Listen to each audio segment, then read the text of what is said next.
We are missing a few persons, but I think we should get along to follow the program. I welcome you back from lunch, and now we will have a summary of the 3 roundtable groups, and I think I mentioned first, maybe I should start from Red Group. And we have been discussing the networking and training perspective. And the first question concerned if there is contact and cooperation between rescue workers and organizations of people with disabilities. And the answer is around Europe easy, because there doesn't seem to be any regular or extensive contact. With more of the workshops, we found that this was the first time that the organizations for people with special need and that rescue workers and first responders ever met. And I think this illustrates the need to go along. We had a long debate concerning the next question about community special needs registers, if this should be efficient. And the issue we discussed was that it was a very sensitive question, that people were afraid of being labeled. And it's a very controversial issue in many countries. On the other hand, I emphasize that, for instance, in Denmark, everyone is registered in many ways. If you go to the dentist, if you have any special medicine, if your children have certain needs, you know, everything is registered.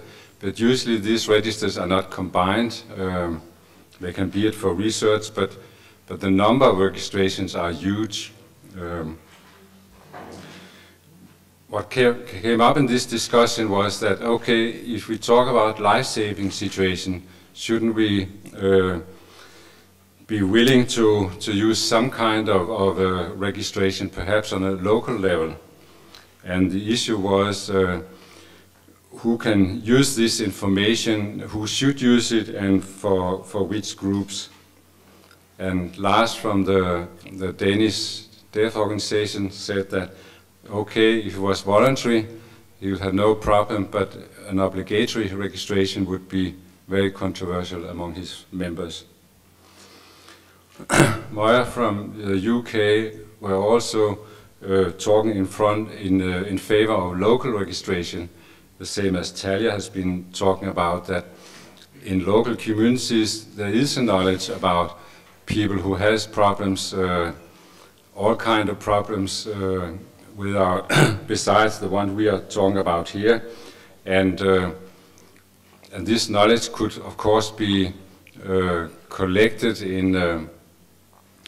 by the local authorities or NGOs to be used in emergency situations. And the issue is, again, this could be a resource in planning, but who is going to take lead in that kind of work?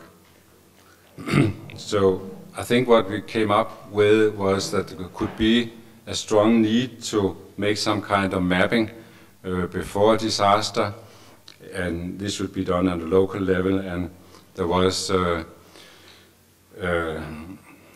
no one were in favor of some kind of a big central register. And of course, there's also the issue about the use of these registers, because if the disaster strikes a local area, this information is very useful. But if it's other kind of disasters, like transportation disasters, this information could not be used. Next, we talked about the training issues, and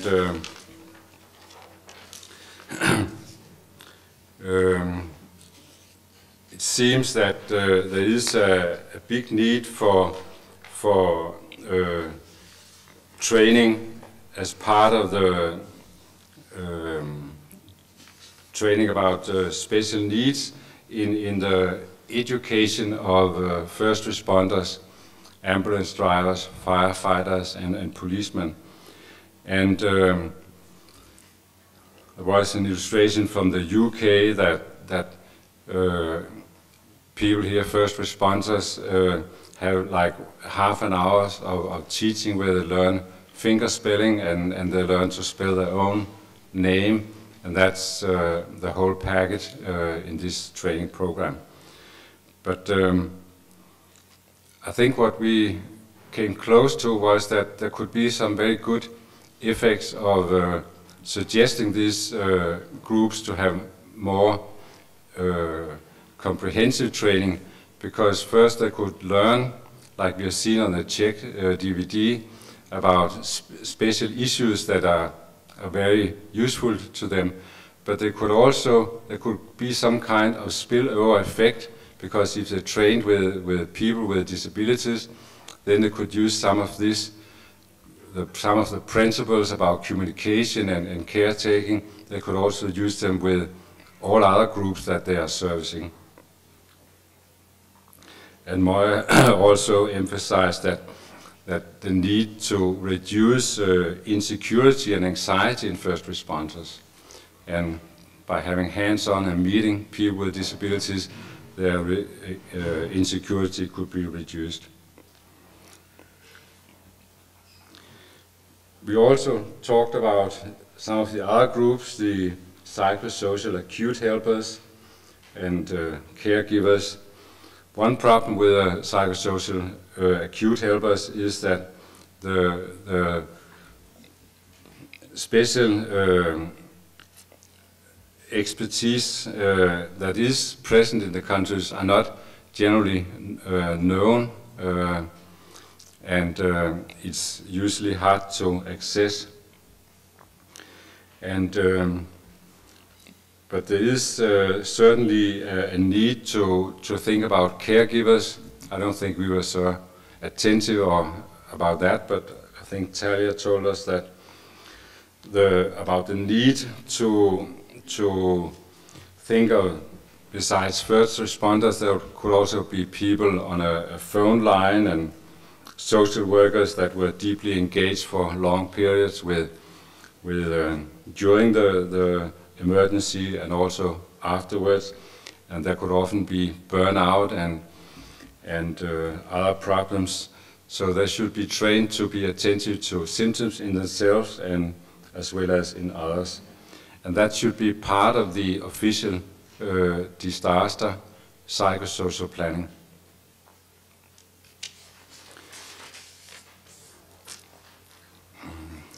We also talked shortly about the shelter workers who take care of evacuated victims. We don't have, most countries don't have any experiences with that, but of course there are special needs with this group as well, that could be overwhelmed and would need to be resilient to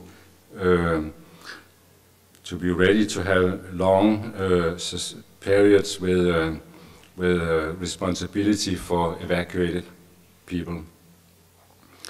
Concerning social workers, in many countries it seems that disabled people are a part of the curriculum in the social worker training, and many of the social workers have quite many hours of practice where they meet other groups, where they, for instance, try to drive in a wheelchair themselves or walk around the city when they are blindfolded or not able to see, things like that.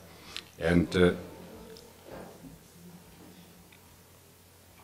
so we could take contact with the social workers, social work training institution, and find out how big part of the curriculum the disabled feel and how much training they actually get. Concerning medical doctors, we talked about the need for using interpreters and not the family. There is, due to the financial crisis, the hospitals are trying to save money, and therefore they will usually try to use family as cheap interpreters, but this is not, I think, a good idea, and that we should try to fight that. We also talked about if doctors has a list of interpreters and make the parallel to refugee communities where they will also need interpreters, and I think this is one thing we will go back and find out if all medical doctors and general practitioners have this kind of list and are aware of that they're supposed to use them. We also learned about, in the UK, they have a language line where you can get access to interpreters in many languages, and there was a multi-language booklet in 32 languages with drawings and about acute and about the needs you can have in an acute emergency situation. So I think we covered a lot of topics, and we also found out that there are considerable things to go on with, trying to find out what is the training situation within the various groups, and do they have special identified needs that we could use in our further work. Thank you. Our group was dealing with communication, and we did hear a lot of communication, and we see it live here, how it works with people with hearing impairment. Similarly as us described about the troubles about one database where every person is registered. So we discussed the matter of how to communicate in case of emergency that I am deaf. Lars did show us a card where there was it's written that I am a not hearing person, but the others in the group also have the experience that a part of the people with hearing disability don't like to carry such a card because of the labeling or something like this. So the matter of how to communicate that I'm hard of hearing or that I'm deaf is also on the side of the person with the hearing disability to think about, in case of emergency, how do I show to the zero responders or first responders that I do not hear, because as mentioned, this disability we cannot see. So this is one part, and then we were talking about the preparedness of the people who have to be the first responders or zero responders, and I think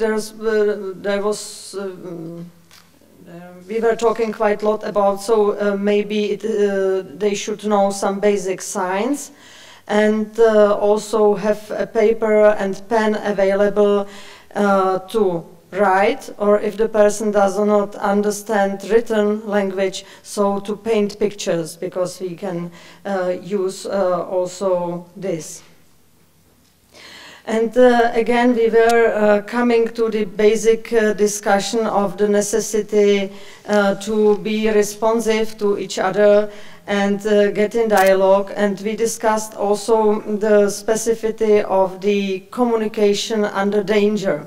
So under danger, we maybe can excuse some communication faults, maybe that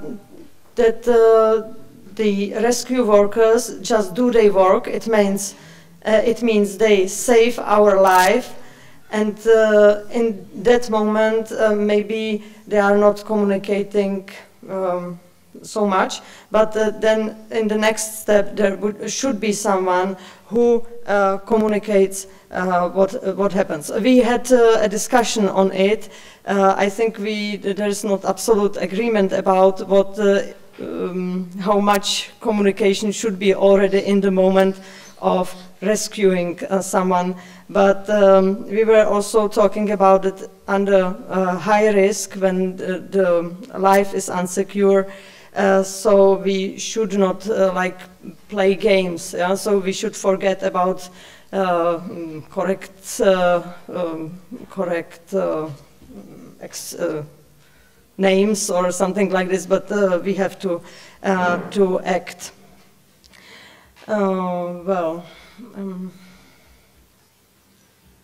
And then we switched over to the discussion that maybe we have like two kinds of people who deal with this question. The one is more talking about people with some kind of impairment as a minority, and this implicates then a little bit different communication than if I take everybody as a single personality with single needs and single expectations from the environment. So we also don't have a clear conclusion on this, but this was a matter what we were discussing. Okay, that's all. Thank you. I represent the Green Group. First we discussed what are the major gaps between planners, crisis managers, responders and people with disabilities. You can't hear? Okay, I'm sorry. Is it better now? Okay. The first question was to identify the major gaps between planners, crisis managers, responders and people with disabilities. And Sweden said that there are major gaps concerning the awareness of the group of hard of hearing as someone who needs special solution. These groups get lost in planning, and it might be the best if we could talk about language and communication and not about special needs. In Netherlands, no awareness of this, and in Czechia, the problem is that the public do not know about the deaf culture and communication, and that deaf people is not able to get in touch with the system. A good system lacks, and a special phone number for text messages is needed. But of course, the problem is how can the hearing impaired or the deaf person get the answer back? One problem is that the authorities says that we would of course like to change this system, but first we need a change in the laws. So it's a question of where to start this process. The same is the case in Germany, but from 2014 a special number will be established just for deaf, and you can use text messages. There has also been given money to research on what barriers would be for the deaf community. There was a flooding some years ago, and then we tested what had been discussed, and we are still waiting for the results. In Czechia, experiences after floods is more on the practical, technical part, as, for instance, insurance companies solves a lot of cases, but deaf people do not know what to do. They have less information about how to deal with problems afterwards. The next question we discussed were whether there are specific norms for the employers to create an emergency plan for employees with disability, and if there are specific trainings for groups with visually hearing impairment or other disabilities, for instance in school, workplaces and communities. Czechia pointed out that it's very important that the local officials and the governments is active in searching for solutions. They had a project 5 years ago where they were going to map where hard of hearing and deaf people were living. This was stopped because of person security and ethical issues. In Czechia they also have annual evacuation training for hard of hearing and other groups, and there is also arranged competitions among fire brigades on how to evacuate fastest and with the best communication style. So this is on the agenda in the Czech Republic. In Germany, 2003 again, there was this flood, and the question is information. For deaf people, they need to be connected with some kind of specific information. What is happening? How much is it flooding? How is it moving? Where are you going to evacuate?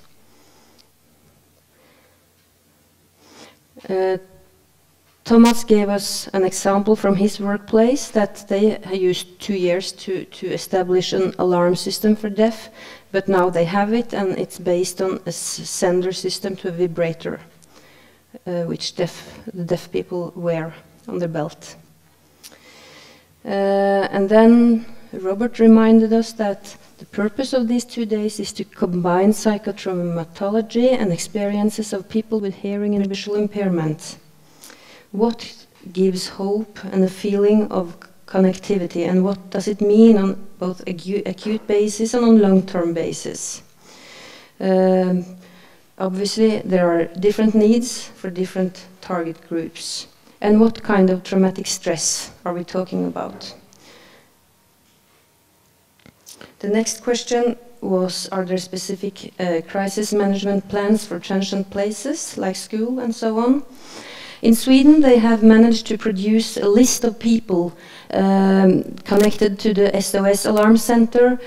So when the police come to a site, they receive the list of support people. These people have been trained in advance, and they are also almost fluently in sign language. And again, they have created local groups. So when something happens, the police can take contact with these groups and get people in touch with each other. In Czech Republic, they also are prepared for terrorist attacks and chemical accidents. In the metro system, for instance, if there are a chemical attack, detectors will activate alarms, and for the deaf people, text messages on the wall will be provided with instruction on what to do, specifically what to do. But of course, outside in the free space, this is not, there is no solution so far. In Germany, they have this pamphlet from the federal state of Germany, which describes on a basic level how to be contacted when you are deaf, how to get attention, how to communicate on a very simple basis. This pamphlet has been distributed in more than 20,000 examples and have been given to people. There have been stands and information around this. So far, it has not been evaluated, but they think it has been working a little bit. In Norway and Denmark, there are no special crisis management plans for hearing impaired. And then it's the question about local transportation services. In Germany, pointed out that, well, if you are hearing impaired, you need information and not special transportation. So we didn't, and we don't have so much more on that point. And then Elena had something about families. Would you like to add for me? Yes.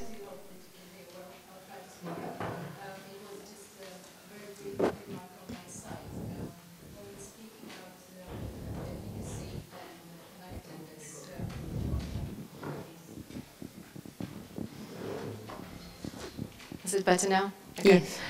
It was just a brief remark on my side. It's like a more cultural thing. And when we speak about psychosocial support and this efficacy and connectedness, I would like to add that when you organize these kind of activities and interventions for the whole population as well, you need to consider that those guys in collective societies do heavily rely on their families, relatives and friends. So it operates in slightly different ways. We don't speak about communities and neighborhoods that much. So I mean, friends and family and the relatives are a huge source of support, but at the same time, it's a heavy burden for them. So this was the remark, that we maybe need something to do more in terms of preparation and training for families and close relatives. That was it. Thank you. Thank you. And my last point, as we didn't discuss that in the group actually, so I hope you forgive me for this, but we are concentrating a lot on deaf people, but we also have a huge group of hard of hearing people, and I think we have to take that into consideration while we are coming with our plans and recommendations. Many hard of hearing people will be totally deaf in an emergency situation, and they do not use sign language. We discussed it in the lunch, and in Norway, maybe we think it's the last generation of sign users that we have now because of the cochlea implants. That sign language, the culture is getting smaller and smaller, and that's not very good news, but we have to take it into consideration that we have a lot of hard of hearing people that we have to think about too in an emergency situation. I think that was it. Or was it something more from those of you who attended the Green Group?